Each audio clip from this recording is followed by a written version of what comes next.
Now, Lowcountry Forever, a public affairs presentation of the Charleston Radio Group. The COVID-19 pandemic is over, or is it? Or does anyone really know? It's the pandemic that's caused so much stress for so many people over the last 2 years. Stress. What's the best way to deal with it? We thought we would ask an expert today on Lowcountry Forever. I'm Brian Cleary, and joining us is Dr. Melissa Milanak. She is an associate professor at MUSC and a licensed clinical psychologist, plus the founder of Mind Impact Consulting, LLC. That's a lot to fit on one business card, Doctor. How do you do it?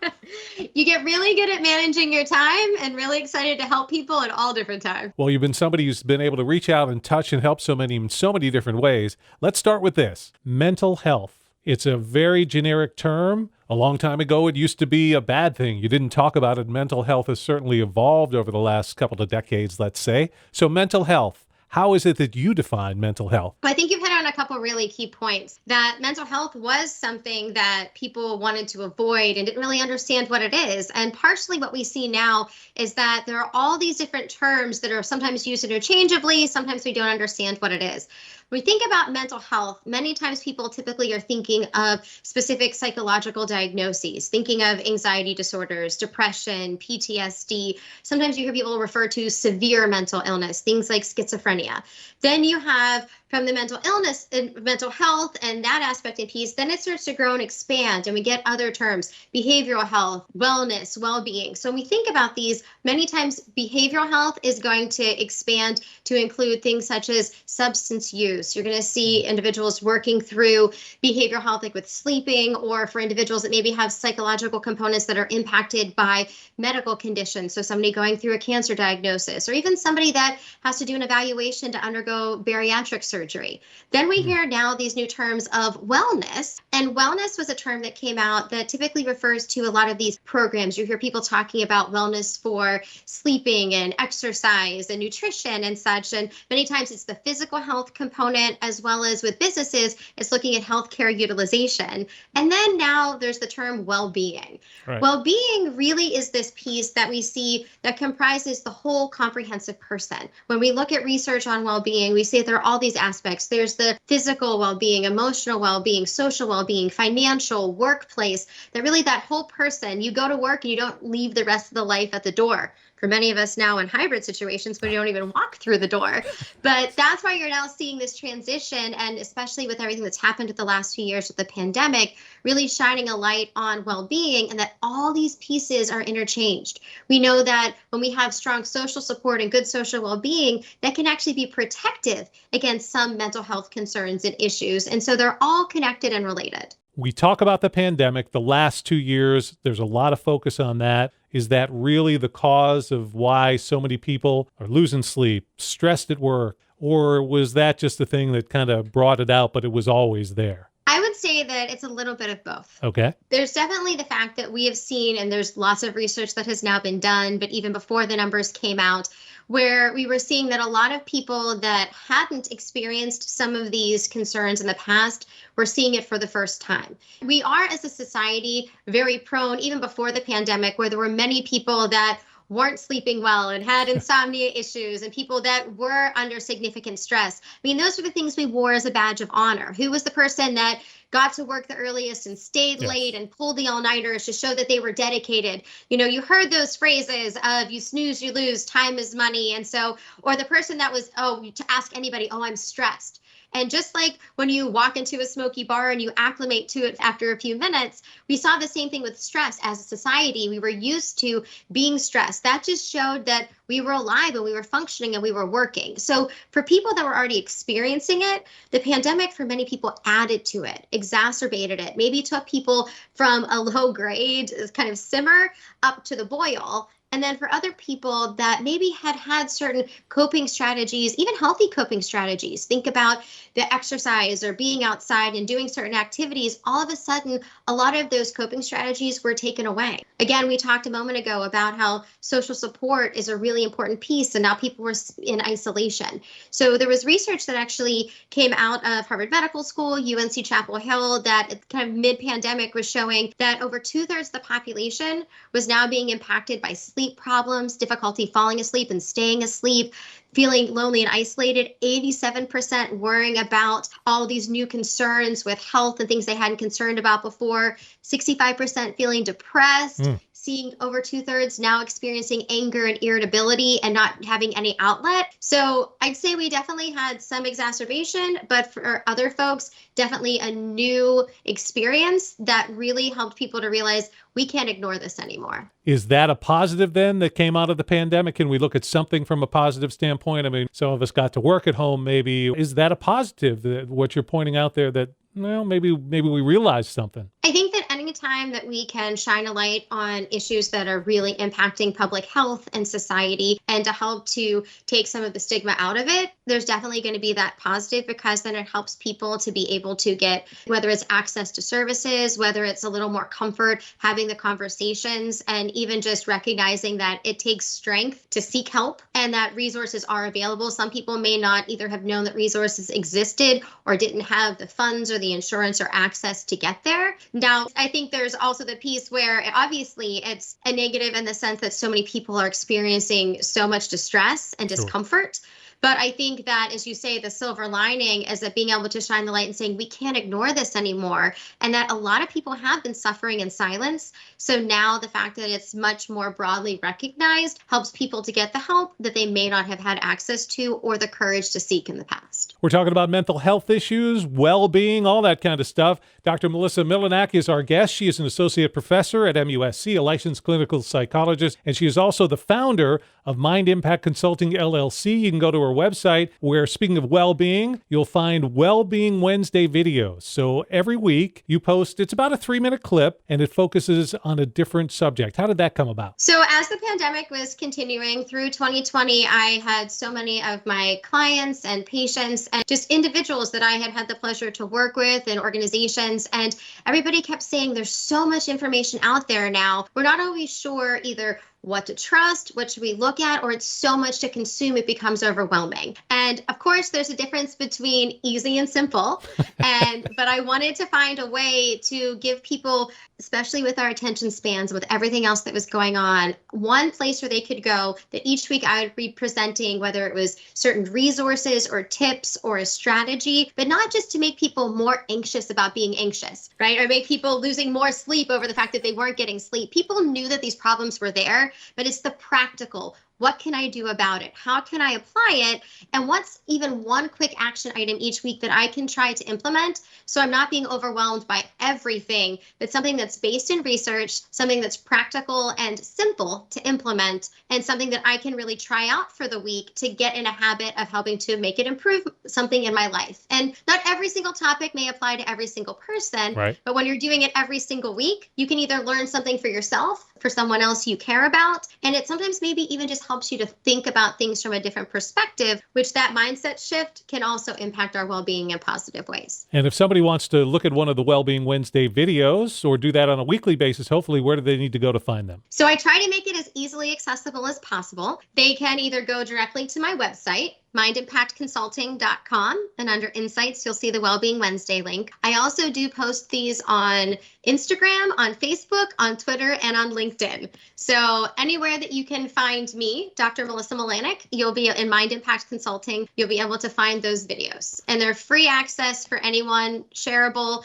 Plus, you can reach out and ask me any questions as well. So, Doctor, let's give some tips. Let's start with sleep. A lot of people not sleeping well at night. Are there things that you can actually do that are easy, or whether they're easy or not, that can make me, if I'm having a tough time sleeping, give me a few tips to help improve my sleep? Sure. So from a sleep perspective, and I'm glad that you hit on this because there are so many people that we've seen this is an area that has been disrupted, especially with the pandemic, whether it's people that can't shut their brain off, or maybe they fall asleep because they're so exhausted, but they wake up in the middle of the night. Some strategies to work with those two specific areas that we've seen a lot for people. One is that keeping a consistent bedtime and wake time 7 days a week. Okay. We tend to be very consistently inconsistent, and we'll have our schedule during the week, and then we try to quote unquote catch up on sleep on the weekends. While we may be more exhausted, our body can only process so much of that sleep. Just like if you skipped a meal, you might be more hungry,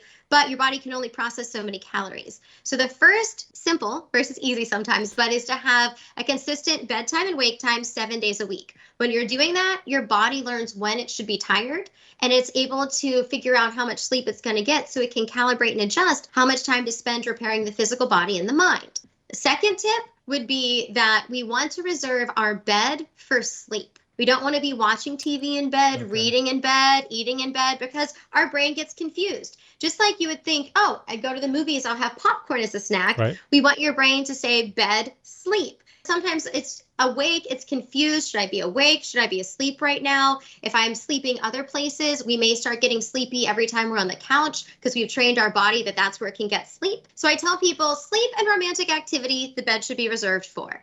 And then my third tip for those of us that really want to be able to quiet our mind and have those racing thoughts, because that's a big one for people, is great, I'm busy throughout the day, go, go, go. And then I crawl in bed and now I'm alone with my thoughts. Scary for many people. Yes. And so what we find is that our brains are designed to process, to want to make sense of things.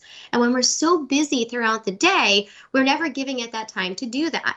So before you go to bed, doing that wind down routine where we're training, our body gets used to, just like we prepare for dinner and we get hungry at the same time, you want to do your routine and you want to sit down with a notepad and a pen, not technology, not a computer. And what you're going to do is you're going to write. On the right-hand side of the page, you're going to write your to-do list for the next day. Okay. I have to go to the bank. I have to go to the dry cleaners. I need to make this phone call. Because when you lay in bed, you're going to start making to-do lists. Also, then on the right-hand side, I say to start, set a timer for 5 minutes. We'll eventually build up. And for 5 solid minutes on the left-hand side of the page, you're going to write everything that's running through your mind. For the first minute, it's going to be surface level things. I'm worried about my kids and my finances. But the more you're writing, more is going to come out. And all of a sudden, you're going to think, I can't believe I was even thinking about that. It's not that you're creating more worries. It's just all the stuff that's been running. You're doing that download on the page. So then you can take it, set it on the nightstand, and get in bed. If your mind starts running and racing again, you get back out of bed and you keep writing. Just like you would train a new puppy and you keep putting it outside to go potty, you're training your brain that it's not allowed to worry in bed. And after doing that for a few days, your brain will start to learn. You'll download it on the paper. It's on the nightstand. Same thing if you wake up in the middle of the night, write it on a piece of paper. Do not open up your phone. Do not open up your laptop. You are not going to send the most eloquent email at 3 a.m. and it's going to wake you up more instead of helping you. That's the same reason that if you get up in the middle of the night, you want to have a nightlight. Don't turn on all the lights. Just like the sun naturally wakes up our circadian rhythm, light exposure is going to wake us back up. So if you want to sleep longer, use an eye mask. Maybe it's time to get new window treatments. You want your bedroom to be cold, dark, quiet, and comfortable. And in these days and ages of, hey, we want everything fast, if I do this for 3 days, I shouldn't expect to be sleeping 8 hours continuously. Well, there's a difference between the amount of sleep that we're getting and the quality of sleep that we're getting, which is a really, really great point that you're making there. What you will find is that after a few days of starting to do the writing, you will start to train and your brain will stop doing some of that worrying and pieces when you're in bed. But what you hit on is the fact that that 8-hour number is an average. If you took the average woman's shoe size in the US right now, it's an 8.5 to a 9. I bet you some ladies listening here wear a 6 and some may wear a 10. So it's figuring out for your body what your ideal sleep amount is and for this stage in life. The kind of sad joke that the universe plays on us is that actually the older we get, the less sleep we need. It makes sense when you think of how much sleep a newborn gets versus the 2-year-old and 8-year-old for growth and development. When we hit a certain age, the only thing growing is our waistline, and we don't want that to happen. So as we're thinking through that, if you want to find your ideal sleep window, I can give you a couple quick tips. But I do want to give the caveat that for folks that maybe have untreated sleep apnea, maybe have seizure disorders, you of course want to work with your doctor to make sure for all those pieces. Right. But for the typical sleeper, the key is to first identify how much sleep you're getting right now. So if you totaled, okay, I get in bed at 10, I watch TV, I don't try to fall asleep until 11, that hour doesn't count. Right. Maybe you sleep 11 to 3, so that's 4 hours. You're up for an hour because your bladder woke you up. Then you sleep another hour, and then maybe you take a nap in the afternoon. That would be a 6 hours total in a 24-hour period. So you figure out your ideal wake time. Maybe it's 6 a.m. and you work backwards. For the next 7 days, that would mean that you would be in bed from midnight to 6. That's too late. You could do 11 to 5 or 10 to 4, but you're not depleting yourself or depriving yourself Okay. of sleep. You're restricting the window. You do that for 7 days, and then each week you add an additional 15 minutes to the bedtime until you find the sweet spot where you're falling asleep within 10 to 15 minutes, sleeping straight through the night, and waking up and feeling rested. Not everyone needs the same amount, and 15-minute adjustments are enough to completely have an impact and change their sleep. So that titration gets your body to the sweet spot, and instead of spending 10 hours in bed for 6 hours of sleep, you're now spending 6 hours in bed for 6 hours of sleep. So we've gifted you the magical thing that you usually can't do, which are more hours in your day. And 15 minutes can be that much impact. Mm-hmm. It's amazing. The voice you're hearing is a licensed clinical psychologist. She's an associate professor at the Medical University of South Carolina, and she is also the founder of Mind Impact Consulting, LLC. Dr. Melissa Milanak is with us today. Let's talk about another thing. You mentioned before, used to be, hey, I got to work early, I stayed late, I just killed it. Now that's become less of a positive. There's a lot of work stress, things like that. Give us some of your thoughts on that and some of the ways that I can deal with my work stress better. So those are some really great questions. And I think that the work stress has shifted for some people in different ways. So there's the stress in general about the job. So it may be that there's a deadline to hit, or wanting to make sure that we're selling enough and making sure that our boss is happy, or maybe some coworker relations. So there are typical stresses that will come with any job that we saw pre-pandemic, during the pandemic, post-pandemic, regardless, you'll see those pieces. There were also added new stressors that people were experiencing, which, again, some were the same of, will I keep my job? But knowing that there were a lot of these of now there were limited resources and frozen budgets, or, well, how am I going to take care of aging parents or a significant other or a child, and trying to wear all these different hats. There also became the concerns of being around other people and being in healthy buildings, which is a whole nother conversation to have. Plus, now there's the piece of people realizing that there are all these new priorities, focusing on their well-being, focusing on their mental health and these different aspects. And so what resources are my employer going to give me that are going to benefit me? And so you see these changes of wanting to do remote work and hybrid work. Right. So there's a lot of those changing priorities, and there's some really phenomenal organizations out there that are working with employers and working with organizations to help them meet those needs.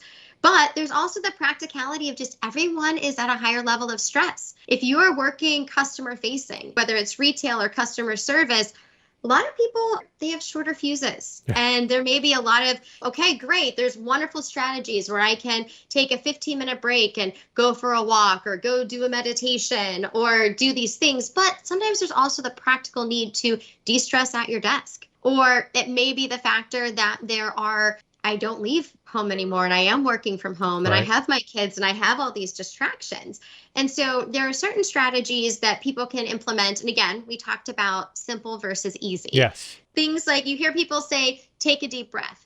Well, for a lot of people, that's not the most relaxing thing, but it's how do you do it? So doing a strategy such as a 4-count breath, where you can slowly breathe in, count 1, 2, 3, 4, hold it, and then slowly breathe out. That slows your breathing down to, you can usually get it to about 5 to 7 breaths a minute, which mimics a respiration rate of when we'd be sleeping, which then triggers all the other systems in your body to be able to relax and to stop the chemicals, the adrenaline and all these higher chemicals being produced. A lot of people will find using something such as PMR, progressive muscle relaxation, where you systematically tighten and release your muscles from head to toe. So you lift your shoulders up. If you did it now to your ears and then you quickly dropped it, you've noticed that your shoulders sit a little lower because we overly tightened and released it. Okay. So figuring out where we hold our tension can sometimes help us to determine earlier what may be triggering. If we hold it in our stomach, that's why we might get an upset stomach. It's in our head, or for why it could contribute to getting headaches and pieces.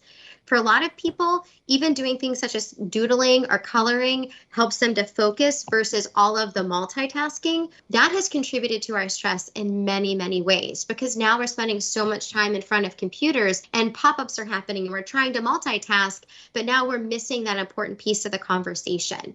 Multitasking can actually reduce our productivity productive time by more than 40%. Wow. So one of the best keys to reduce your stress and to be more productive and efficient is to actually reduce the level of multitasking, silence some of those notifications, and a few other quick key tips to help reduce the stress, which helps with burnout, time management, even Zoom fatigue. Instead of doing 30-minute meetings, schedule them for 25 minutes. Instead of doing an hour-long meeting, schedule it for 50 to give yourself a 5 or 10-minute break, not just for a bio break, but to be able to respond to fires, maybe to take some notes after the meeting so you don't have to carry it all with you all day.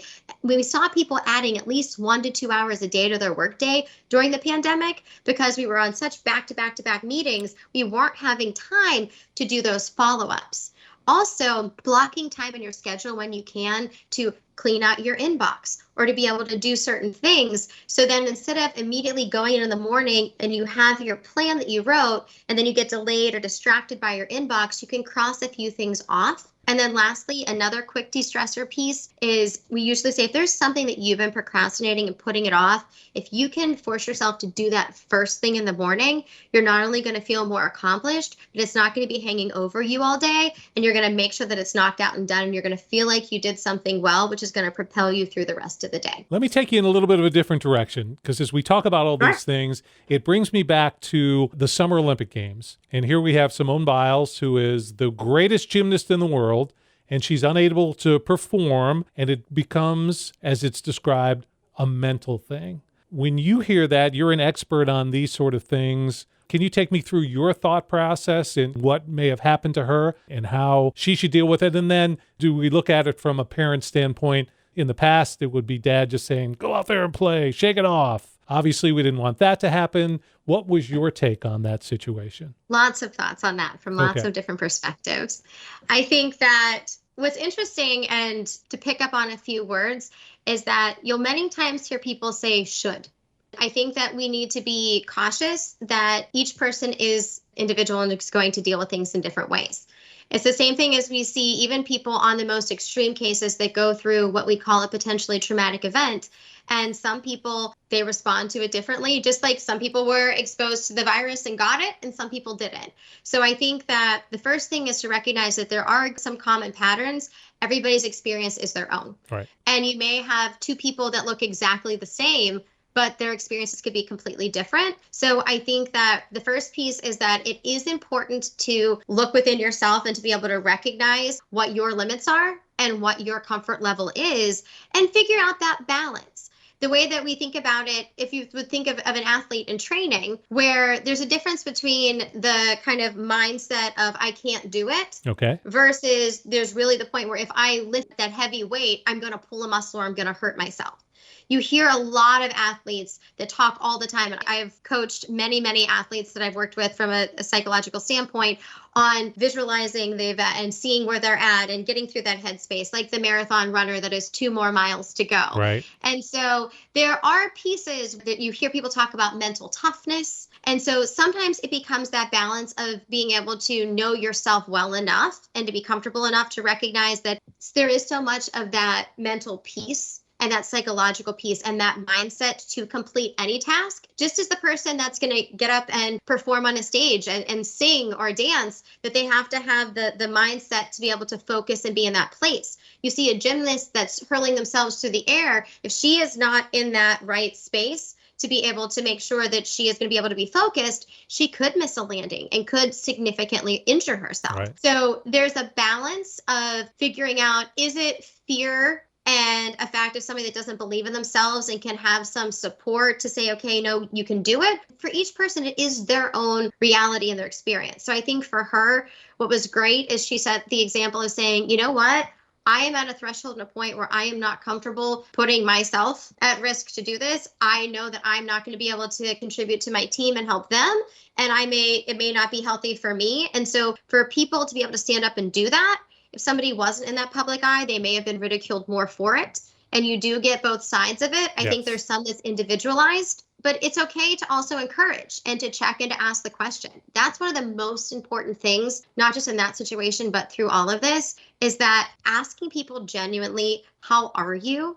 And providing them the space to share that It's amazing the impact it can have. Even if somebody's really struggling, you're not going to make them struggle more. You're going to make them feel more supported. You mentioned coaching. So let's talk about your consulting. If someone listening to a pretty fascinating conversation here is maybe interested, do you work with individuals? Do you work with businesses? How can people reach out to you in terms of you helping them? Yes to all of the above. Okay. So they can, again, connect with me on my website, Mind Impact Consulting. They can find me on LinkedIn is a great way to get connected as well, or to send me an email. I think you'll share some of that information at the end. Yes. In general, sometimes I will work with individuals. I have sleep coaching programs, de-stress coaching programs, a lot of work that I work with individuals to move into leadership positions and mindset and that kind of mental grit that we talked about.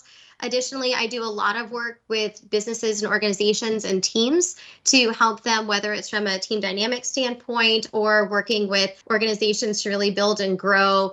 A lot of people recently have been requesting understanding sleep and anxiety for optimal performance, which has been a big one, as well as achieving sweet dreams during a time of unrest.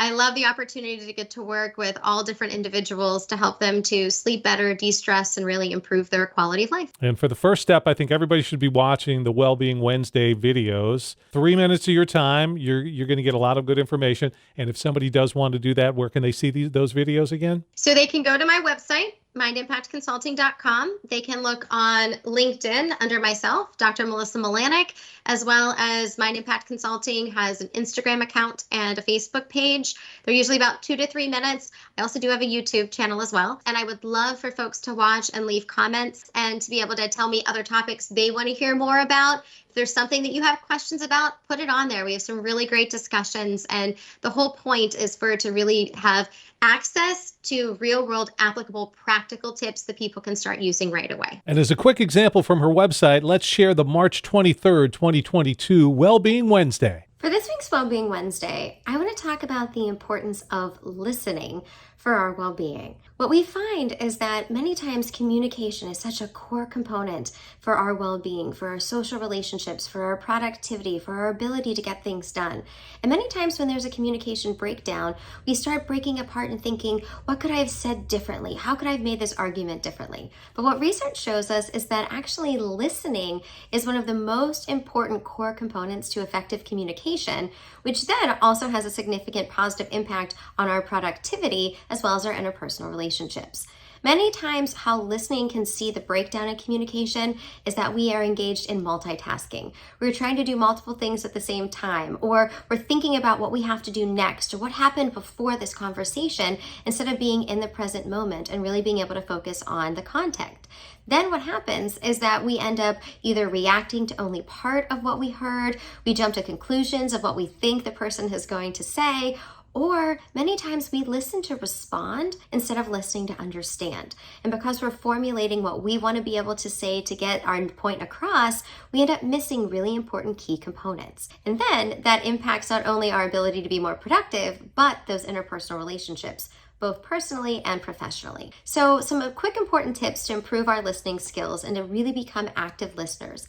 The first piece, of course, is to do the best we can to really focus, to be in the moment, whether it is making eye contact, really shutting down other things. I know it's difficult many times when we're on Zoom calls and technology and things are popping up on our phones and our computers, trying to silence those notifications. If you have to take notes, even letting the person know that that's what you're doing on your devices so they don't think that you're just playing on your phone and not listening to them. Additionally, really as we're conveying that we're listening, also making sure that we're focusing on really comprehending the information. We may have to do some clarification, summarizing what we've heard, paraphrasing, asking to make sure that we're clarifying and seeking to understand what the person is sharing with us before immediately formulating a response. We know that this will not only help us to be able to capture and retain more information, which helps us to be able to be more productive, but it also does help us to build more trust, individuals to feel like they're really being listened to, which helps us to be better teammates and co-workers as well as personal partners. And through this, it shows that we're able to increase our productivity as well as our creativity because we're hearing all of the information that's there for us to actually hear. So it helps us with our workplace well-being as well as our personal and social well-being. So as we're strengthening these relationships, as we're cutting down on miscommunication, which then also cuts down on our frustration and our stress, we also then see us having the the opportunity to have more positive emotions and being able to have an overall improvement in our well-being. Be well. Go to mindimpactconsulting.com. Check out all the Wellbeing Wednesday videos and all the information on our guest today. She's an associate professor at MUSC, a licensed clinical psychologist, and also the founder of Mind Impact Consulting, Dr. Melissa Milanak. Our guest today on Lowcountry Forever. Thanks for listening to Lowcountry Forever. If you missed any of this week's show, there's a complete recording under the podcast link at lowcountryforever.com. Lowcountry Forever is a public affairs presentation of the Charleston Radio Group.